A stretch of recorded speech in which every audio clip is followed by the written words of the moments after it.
Kanchipuram Varamahalakshmi Silks, the Grand Banarasi Mela. First time ever in Hyderabad starting from November 1st. Prasad Babu గారు అనుకున్నట్టుగా 1500 సినిమాలు కొన్ని మీకున్నటువంటి conditions అక్కడ ఉన్నటువంటి సిచ్యువేషన్స్తో ఒక 500 నుంచి 1000 సినిమాలు వదులుకోవాల్సి వచ్చింది. ఎంత సంపాదించారు మీరు? 100 రూపాయలు కూడా యాక్ట్ చేసిన రోజులు ఉన్నాయి, 1,00,000 రూపాయలకి యాక్ట్ చేసిన రోజులు ఉన్నాయి. కానీ ఏం మిగల నా తిండికి నా మెయింటెనెన్స్కి సరిపోద్ది, మొత్తం సరిపోయి. సినిమాలో ఉన్నప్పుడు నేను ఏమీ సంపాదించను. సీరియల్స్కి వెళ్ళిన తర్వాత ఇల్లు కట్టగలిగా, అంతేగాని అసలు పొరపాటున కూడా ఇల్లు అనేది లేదు. దాని మీద ఇంట్రెస్ట్ కూడా లేదు. కట్టుకుందాం చేద్దాం అలాగే 60 ఏళ్ళు అయిపోయినాయి. ఇక మా ఆవిడ పోయిన తర్వాత చెప్పాను మీకు, మా హరి పేరున ఇలాంటిది ఆలోచన వచ్చి అప్పుడు ఇల్లు ఒకటి ఉండాలి అని అప్పుడు కట్టడం 65వ ఏట కట్టగలిగా. అంటే అప్పటికి నాకు యోగం వచ్చింది, ఇల్లు కట్టే యోగం వచ్చింది ఒక రకంగా చెప్పాలంటే. సరదాగా అనుకోకుండా అది ఒకటి నాకు కలిసి రాల, ఏది అనుకున్నా కూడా కలిసి రాల. టోటల్గా సినిమాల మీద సంపాదించాము, డబ్బు సంపాదించాను దానికన్నా కొంతమంది అహంకారం అంటారు, కొంతమంది మూర్ఖుడు అంటారు. ఆ బిరుదులు మట్టుకున్నాయి నాకు. చాలామందికి ఆడో బండబ్బాయి కాకుండా స్టార్టింగ్లో మాత్రం ఎర్ర బుగ్గల ప్రసాద్ బాబు అని అనేవాళ్ళు. కానీ రానా అబ్బే బండవాడు పాపం, నాకేం తెలియదు. స్టిల్ ఇవాళకి ఉంది నాకు. అలా పిలిచేవాళ్ళు శివకృష్ణ నాకు నా ఫ్రెండ్ బండబ్బాయి అంటాడు అప్పుడప్పుడు. మా మురళీమోహన్ అతను బండబ్బాయి అంటాడు. నాకు బాగా తెలిసిన వాళ్ళు కూడా బండబ్బాయి. బూరే బుగ్గల ప్రసాద్ బాబు అనేది అయితే అసలు అలా అది అప్పుడు ఉండేది. మంచి అభిమానంతో ఉన్నారు ఇప్పుడు, ప్రేమతో, చాలా ప్రేమతో ఇప్పటికి స్టిల్ ఇవాళకి కూడా. మీరు చేసినప్పుడు ఆ కాలంలో మీకు బాగా వెరీ క్లోజ్గా ఉన్నటువంటి కృష్ణ గారేమో పద్మాలయ స్టూడియోస్ అని పెట్టారు. మురళీమోహన్ గారు కావచ్చు, శోభన్ బాబు గారు కావచ్చు, రియల్ ఎస్టేట్ అంటే అప్పుడు భూములు విపరీతంగా కొన్నారు. ఆ టైంలో మీకు ఇలాంటి సజెషన్స్ ఇలాంటి థాట్స్ ఏమీ రాలేదు? అస్సలు ఏ కోసాను కూడా ఆలోచన రాలా. ఎందుకనో మరి తెలియదు నాకు. అది ఫస్ట్ నుంచి కూడా ఏదో ఒక 100 గజాలకు 200 గజాలు ఎందుకు, ఇదే ఆలోచన. ఎందుకు నెక్స్ట్ మీ పిల్లలు ఉన్నారు, వాళ్ళ కోసం కావాలి, అది ఉంది కదా మనకి అన్నది ఆలోచన. చాలు సరిపోతుందిలే అని. ఇప్పుడు అవి కూడా లేవని అన్నీ అయిపోయినాయి. అవి కూడా చెప్తున్నాం.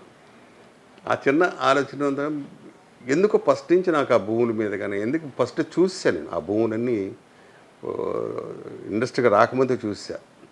అందుకని ఇప్పుడు 1000 గజాలు 500 గజాలు అంటే నాకు అసలు ఎక్కదు. అవునా? ఇప్పుడు ఎలా అయితే ఫిల్మ్ ఇండస్ట్రీలో ఇన్నేళ్ల నుంచి ఉన్నారో వాళ్ళు మా వారసులు రావాలి అనే ఒక తాపత్రయం ఉంటుంది, వాళ్ళ కోసం మా ఆస్తులు సంపాదించాలి, రియల్ ఎస్టేటో బిజినెస్లో ఇంకోటో చెయ్యాలి అనేది ఉంటుంది. ఈ రెండు మీకు లేవు? లేవు. మంది కాదు అది, ఈ జన్మకి ఇంతే.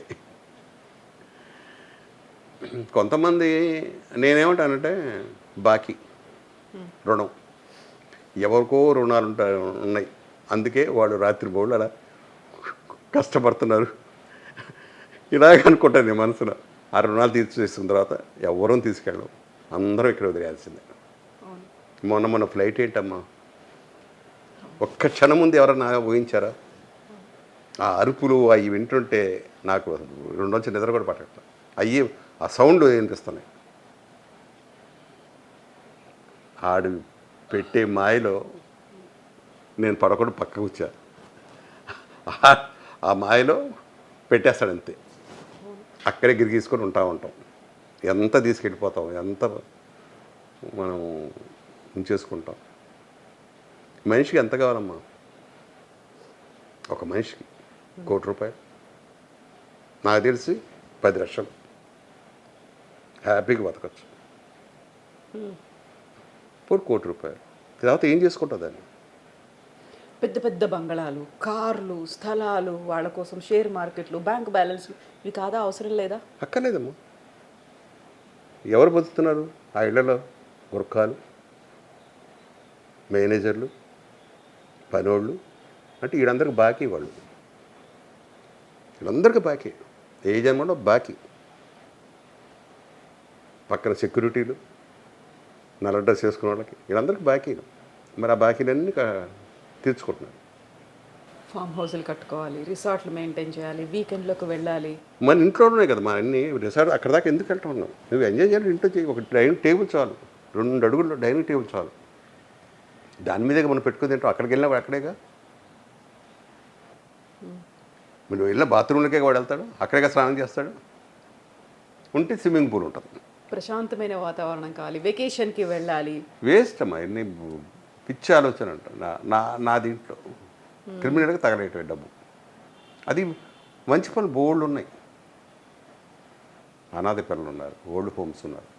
అవి ఒక్కసారి మనం వెళ్ళి చూడగలిగితే ఇంకెన్ని మర్చిపోతాం. బ్రాండెడ్ వేర్ వేసుకోవాలి, వాచ్లు పెట్టుకోవాలి, నగలు పెట్టుకోవాలి. 100 రూపాయలు బనీన్, ఇది నా కొడుకు ఇచ్చింది. నేను వేసుకునేది 100 రూపాయల బనీనే. ఆడి చిరాకు పుట్టి వాడు తెప్పించింది. ఎనిగో ఇంత కాస్ట్, ఎందుకు రా దండగ రా డబ్బులు అంటాను. క్రిమినల్గా తగలేట డబ్బు. ఆడవాడు కంపెనీ నేనే తిరగట పెట్టింది అన్న ఆలోచన నాది ఉంటుంది. వాడు నా కొడుకు అలాగా బ్రాండెడే. వాడు సీరియల్ చేసేటప్పుడు కూడా బ్రాండెడ్. ఎలా వాచ్ ఏమన్నా క్లోజప్ తీస్తాడరా, ఎందుకు రా 6,000 7,000 అంటే మీకు తెలియదు రండి అంటాడు. ఇప్పుడు 6,000 7,000 ఎక్కడ ఉన్నాయండి? లక్షలు అయిపోయాయి. ఇప్పుడు కాదు, అప్పుడు 6,000. నేను 150 రూపాయలు వాచ్ పెట్టుకుంటుంటే వాడికి 6,000 పెట్టు, నాకు ఎలా ఉంటుంది? అయితే ఇప్పుడు ఫ్యాన్ ఫాలోయింగ్లు ఇవన్నీ చూసినారు. అది మీరు వాచ్ గురించే చెప్పారు. ఒక్కొక్కరి వాచ్ 20 లక్షలు ఉంది, 40 లక్షలు ఉంది, 1 కోటి రూపాయలు ఉంది. ఎలా అంటే ఫ్యాన్ ఫాలోయింగ్లో ఏదైనా ఫంక్షన్కి వెళ్ళారు అనుకుంటే మా హీరో ఈ టీషర్ట్ ఏదో వేసుకున్నాడు, ఒకసారి చెక్ చేస్తే బాగుంటుంది. వెరీ రీసెంట్గా ఒక హీరో ఒక ఫంక్షన్కి వెళ్ళినప్పుడు వేసుకుంటే 1,42,000 టీషర్ట్ అంట. అది అంటే దానికోసం చూసే ఐరన్ చేసేటప్పుడు చినిగిపోదామా? 1,42,000 ఇప్పుడు చిన్నగదంటే ఓకే. ఐరన్ పెట్టేటప్పుడు నిజం. ఇప్పుడు కొన్ని ఎందుకు చేస్తారో తెలియదు. కనీసం ఎవరన్నా, ఇప్పుడు రామారావు గారు 2 రూపాయల బియ్యం పెట్టాడంటే ఆయన ఎంతోమందిని చూశాడు. ఆకలి బాధలు. ప్రతి ఒక్కరు అన్నం తినాలి. ఇప్పుడే ఫ్యాషన్ అయిపోయింది 2 రూపాయల బియ్యం మేము ఇస్తున్నామని. ఆయన ఎంజీఆర్ అలాగే రూపాయి బియ్యం కిలో. ఎంతోమంది పేదన్నారు, వాళ్ళు చూశారు. వాళ్ళకి ఏదో ఒకటి చెయ్యాలి. నిజంగా రాజకీయ నాయకులు చేయాలనుకుంటే ఎన్నో ఉన్నాయి, ఎన్నో. ఇవన్నీ మనశ్శాంతి వస్తారని నేను మొత్తం మాట్లాడిన. జనం కళ్ళు ఇలా మాయపోయటం తప్ప వేస్ట్. అసలు ఈ రంగుల ప్రపంచం ఇదంతా ఒక కలర్ఫుల్గా కనిపిస్తుంది మాకు. చాలా గ్లోరిఫై చేసుకునే ఆ హీరోయిన్లు, ఈ హీరోయిన్లు, ఇలాంటివన్నీ చూస్తాం. ఒక రిచ్నెస్ అనేది అక్కడ కనిపిస్తుంది. కాబట్టి ఎక్కడా తగ్గొద్దు అనే ఫీల్ ఆటోమేటిక్గా వచ్చేస్తుంది కదా.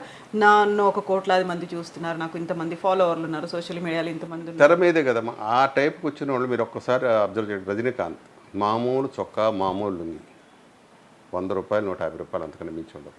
ఆయన ఇప్పుడు వేసుకునే కొత్త చొక్కా కొత్త వేసుకుంటున్నాడే, ఇంతంత పట్టాలి. మహా ఉంటే 200 ఉంటుంది, 300 ఉంటుంది. ఎంజీఆర్ మామూలు చొప్పా. ఇది తెర మీద మటుకు సిల్కులు, జిగిజిగేలు అవి ఉండాలి. అవి ప్రజల కోసం. వాడు కామన్ పీపుల్ వాడు, మామూలు రిక్షా వాడు సినిమాకు వచ్చి చూస్తే భలే ఉన్నాడు ఎంజీఆర్, భలే ఉన్నాడు. కలర్ ఎర్ర చొక్కా వేసాడు, పచ్చ ప్యాంటు, ఆకుపచ్చ ప్యాంటు, ఇలా వేసేవాడు ఆయన. జనం ఎగబడి చూశారు. చివరి వరకు ఆయన వేసుకుంది మామూలు టోపీ. ఆ టోపీ ఖరీదు 200 300, ఆ బిగ్గు కనబడకుండా. ఇది మామూలు లుంగి చొక్కా. నీ పెద్ద పెద్ద వాళ్ళందరూ అబ్జర్వ్ చేయండి.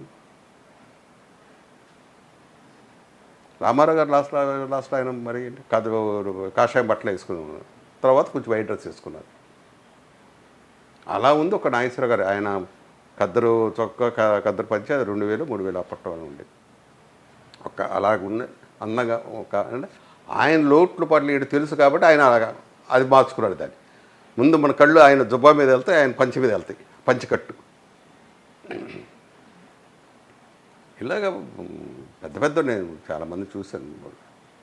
అసలు వాళ్ళు ఎంత సింపుల్గా ఉంటారు మామూలుగా. ముందు నుంచి మీరు ఇలాగే ఉండేవాళ్ళ? ఫస్ట్ నుంచి అంటారు ఎప్పుడు నో లగ్జరీ లైఫ్. నేనే వెళ్ళి కూరగాయల దగ్గరికి వెళ్ళి ఫస్ట్ నుంచి కూడా కూరగాయలు నేనే కొనుక్కుంటా. మటన్ గెడితే ఈ మటన్ ఇవ్వు అని ఆ మటన్ తీసుకుంటా. కోడి ఈ కోడి ఇవ్వు, A to Z ఏదన్నా నా ఇంటికి కావాలి నేనే వెళ్ళేవాడిని. నేను నాకు అది నచ్చితేనే ఆ కూర తీసుకుంటా. లేదంటే నేను వెంటనే వీళ్ళని పంపిస్తే ఒకరోజు అది కూర తప్పుగానే ఉంటుంది, నాకు నచ్చదు, అవునా? వెంటనే చెప్తా. ఆ, చాలామందికి నిన్నటి ఇడ్లీ పెట్టారు వీళ్ళు అన్నది కూడా తెలియదు. నాకు పట్టుకోవాలని చెప్తా ఇది నిన్నటి ఇడ్లీ అని. హోటల్కి వెళ్ళినా కూడా చెప్పేస్తా. అంత అబ్జర్వేషన్ ఉంటుంది. ఫుడ్ అంటే ఇష్టం కాబట్టి, భోజన ప్రియులు కాబట్టి. భోజన ప్రియుడు కాబట్టి. మ్మ్. మా నాన్న ఒక 500 ఇచ్చి అరే బట్టలు తేరా అని. నేను అందరికీ నిక్కర్లు మొత్తం అప్పుడు నా వయసు మొత్తం తిప్పి కూడా 13-14 ఏళ్ళు ఉంటాయి. నాకు కూడా అంతే నిక్కర్లు తీసుకున్నాను. మా తమ్ముళ్ళు చూడు నాన్న ఎలాంటివి తెచ్చాడో మిగిల్చి ఇచ్చేవాడు మళ్ళీ ఆయనకి. 500లో 500 డబ్బులు మిగిల్చి ఇచ్చేవాడు. ఇప్పుడు నా కొడుక్కి దీపావళి వచ్చిందంటే 10,000 ఇస్తే ఏ మూల 10,000 ఇప్పుడు అప్పట్లో, ఇప్పుడు ₹1,00,000 అవుతుందండి. అంత పొదుపుగా ఖర్చు పెట్టేవాడిని. నాకు అప్పుడు డబ్బు కూడా అలాగ అంతే వచ్చేది. నాకు ఈ నెలకి ఎంత కావాలో అంతే వచ్చేది. ఎక్కువ డిమాండ్ చేయకపోయేదా? లేదు, నేను ఎప్పుడు డిమాండ్ చేయను. వాడు ఇచ్చిందే తీసుకున్నాను. చాలా కంపెనీలు నేను ఎంత తీసుకుంటాను నాకేది. వాళ్ళు ఇస్తే ఒకవాళ్ళు ఏమైనా నీ డబ్బులు ఎక్కువ ఉన్నాయంటే, ఇప్పుడు మహేంద్ర గారని ఆయన ఉన్నారు, ఆయన ఫోన్ చేసి ఏమైనా డబ్బులు ఎక్కువ అయిపోయినాయా అంటే సార్ వస్తాను సార్ అనేవాడు. అది ఎంత అయ్యిండో కూడా నాకు తెలియదు. రాగానే అప్పట్లో ఇది ఉండే చెక్కు ఉండేది, అది ఉండేది మొత్తం 6,000 చిల్లర ఉంది. మావిడికి ఇచ్చేవాడు ఏమైనా కొనుక్కోవాలి. అలా ఉండేది. అలాగే ఉన్న మంచిగా గొప్ప గొప్ప ప్రొడ్యూసర్లు ఉన్నారు. కొంతమంది కొత్త చెక్కులు ఇచ్చారు, దగ్గర దగ్గర ఒక 20 లక్షల దాకా. నేను హైదరాబాద్ వెళ్ళేటప్పుడు చెక్కు బౌన్సులు అయిపోయినాయి 20 లక్షల వరకు చేసి ఇక్కడే పడేసి.